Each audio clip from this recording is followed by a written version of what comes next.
एक ही ट्रेड किया हुआ था, बाकी ज्यादा ट्रेड तो हुआ नहीं है। ट्रेड तो 3 के आसपास बने थे, लेकिन ज्यादा हुआ नहीं। और 100 रूम में ही ट्रेड लिया हुआ था, रील अकाउंट में वो भी ट्रेड नहीं था। ट्रेड लॉजिक देखिए किस बेस पर ट्रेड लिया हुआ है। तो फ्राइडे को एक लिक्विडिटी एरिया था यहाँ पर, 1 घंटे पर लिक्विडिटी एरिया था। 6:30 पर 6 मई की कैंडल थी, उसके नीचे फिर काफी नीचे लेवल था वहां पर। उसके पहले कोई लिक्विडिटी जोन था नहीं वहां पर। तो यहाँ पर जब मार्केट सुबह सुबह आया था तो यहाँ पे एक लिक्विडिटी लिया मार्केट में।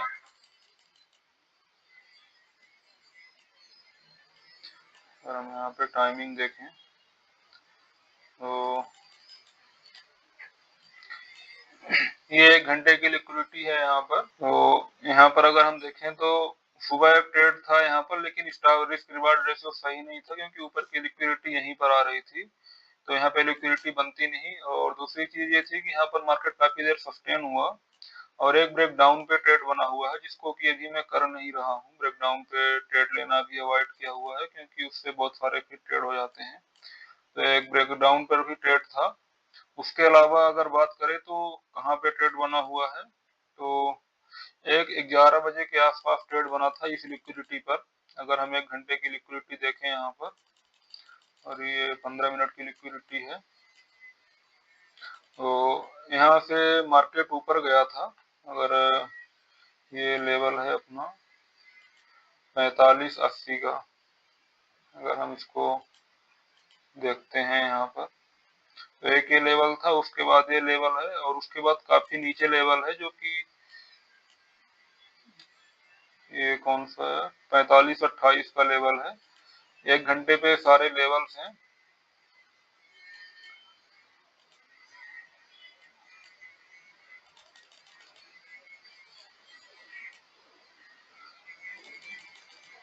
ब्रेकडाउन के बाद जो डेली लिक्विडिटी थी, तो डेली लिक्विडिटी पे मार्केट आया, और यहाँ पर जो है तो ट्रेड बना हुआ है अपना 14:46 पर।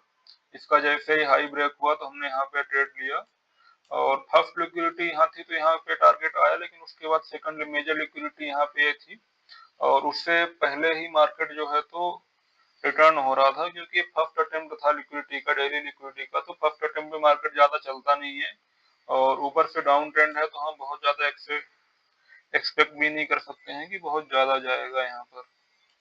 तो मेरे दिमाग में था कि अगर इस जोन को निकालता है तो मार्केट ऊपर जाएगा, नहीं तो फिर रिटर्न हो जाएगा और अपना स्टॉप लॉस लेगा। तो इस जोन को मार्केट ने क्रॉस ही नहीं किया, उसके पहले ही रिटर्न होने लगा, उसको टच तक नहीं किया, टच करने से पहले रिवर्स हो गया। तो मैंने कुछ क्वांटिटी यहाँ पे 1:1.5 पे एग्जिट करी थी, और एक कुछ क्वांटिटी 1:2 के आसपास, और बाकी की कास्ट पे रख दी थी। और दूसरी बार यहाँ पे लिक्विडिटी बनी थी 15:20 पे सेम लेवल का, क्योंकि सेकंड अटेम्प्ट में मार्केट अच्छा काम करता है। लेकिन मेरे दिमाग में था कि जो नीचे वाली लिक्विडिटी है, तो यहाँ तक मार्केट आए फिर मैं ट्रेड प्लान करूं। तो ऐसा माइंड में होने की वजह से इस ट्रेड को मैं प्लान नहीं कर पाया यहाँ पे, और ट्रेड मिस हो गई, फिर दोबारा उस लेवल पे मिला नहीं। उसके अलावा अगर बात करें ट्रेड की, तो फिर एक रात में ट्रेड बना था 19 बजे के आसपास, और ये भी डेली कैंडल की ही लिक्विडिटी थी, लेकिन यहाँ से मार्केट ऊपर गया। यहाँ पर भी मैं वीकली लिक्विडिटी का सोच रहा था, और स्टॉप लॉस भी काफी बड़ा बना हुआ था। रिस्क मैनेजमेंट तो उतना अच्छा नहीं था, 1:510 के समथिंग 5 के आसपास दिया है हालांकि इसने, लेकिन स्टॉप लॉस इसमें $7 के आसपास बन रहा था एक ही कैंडल में। तो क्वांटिटी मैनेज नहीं हो पा रही थी। और दूसरी चीज ये थी कि मैं वीकली की लिक्विडिटी का वेट कर रहा था कि यहाँ पे अगर मार्केट आता है तो यहाँ पे अगर कुछ बनेगा तो प्लान करूंगा। और मार्केट जो है तो 4512 से ही ऊपर निकल के मैं 4500 के लेवल का वेट कर रहा था।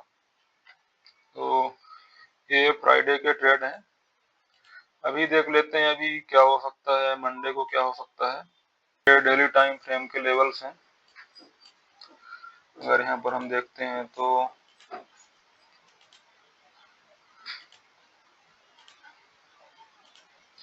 ये भी अपने पास एक वीकली लेवल बचा हुआ है, और उसके बाद ये काफी नीचे का लेवल है। तो अगर यहाँ पे हमको कुछ मिलता है, कुछ भी अगर ऐसा समझ में आता है जहां से हम ट्रेड ले सकते हैं, तो ये वो जोन है जहाँ पे हम ट्रेड कर सकते हैं। और अगर हम बात करें आफ्टर ऊपर के लिए कहाँ बन सकता है ट्रेड, तो ऊपर का जोन एक ये है जहाँ पे हम ट्रेड प्लान कर सकते हैं, लेकिन ऊपर का जोन काफी ऊपर है। तो एक ये डेली टाइम फ्रेम पे ये जोन निकल के आ रहा है। अगर हम वीकली चार्ट देखें तो वीकली चार्ट में मार्केट काफी रेंज में है, गिरने के बाद इस रेंज में फंसा हुआ है, और जब तक इस रेंज से ऊपर या नीचे नहीं निकलता है तो हमें बड़ा ट्रेंड देखने को नहीं मिल सकता है। मतलब कि 200-300 पॉइंट के ट्रेड हमें इतनी इजीली मिलेंगे नहीं, हमें स्कैल्पिंग की प्लान करनी पड़ेगी। तो पहला लेवल वीकली के अकॉर्डिंग यहाँ पे है, ये 45-40 का लेवल है, और दूसरा लेवल वीकली में हमें 44-16 पे मिलेगा, और ऊपर की तरफ ये लेवल है अपने पास, ऊपर का ये वीकली लेवल है। तो अगर यहाँ पे कुछ बनता है तो हम प्लान करेंगे यहाँ पे ऊपर।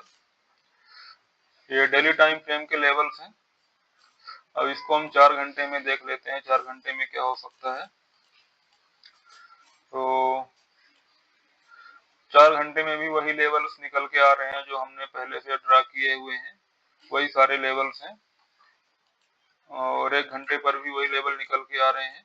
तो ये लेवल्स हैं गोल्ड के मंडे को ट्रेड प्लान के लिए। एक फर्स्ट अटेम्प्ट हम यहाँ पे ट्राई करेंगे, और डेली का लिक्विडिटी भी पास में ही है। तो अगर वीकली से नीचे हमको डेली पे मिलता है 20-30 पॉइंट और नीचे, तो ज्यादा बेटर ऑप्शन ये होगा, क्योंकि इसके बाद फिर लिक्विडिटी काफी नीचे है। 1 घंटे पर भी अगर हम देखें तो यहाँ से 100 पॉइंट नीचे है, तो अगर इसके नीचे अगर मार्केट आता है तो फिर इसको 100 पॉइंट और गिरना पड़ेगा। तो मार्केट कोशिश करेगा कि यहीं से रिवर्स हो जाए। तो देखते हैं, अगर यहाँ पे कोई सेटअप मिलता है हमको तो हम प्लान करेंगे उसके अकॉर्डिंग। और ये ट्रेड हिस्ट्री है कल की। कल एक ही ट्रेड लिया था जिसको हमने बताया, और बाकी कोई ट्रेड नहीं लिया हुआ है। तो ये ट्रेड्स हैं। अगर हम बात करें यहाँ पे तो एक 15 मिनट पे ब्रेकडाउन पे भी ट्रेड बन रहा है, वो भी काम कर रहे हैं, लेकिन हमको अभी ब्रेकडाउन पे ट्रेड नहीं करना है। एक ट्रेड यहाँ पे देखें हम तो रात में बना हुआ था, शुक्रवार के दिन की, यहाँ पे ब्रेकडाउन हुआ था, क्योंकि इस लेवल कई बार मार्केट ने टेस्ट किया तो सीधे नीचे गिर गया वहां से, और सुबह सुबह यहाँ पे सस्टेन करने के बाद नीचे आया हुआ है। तो ये लेवल भी एक है ब्रेकडाउन का, लेकिन उसको हम अभी अवॉइड कर रहे हैं। ठीक है, तो मंडे के लिए लेवल्स निकल गए हैं, देखते हैं अगर अपने लेवल पे कुछ आता है तो उस अकॉर्डिंग अपन प्लान करेंगे ट्रेड के लिए।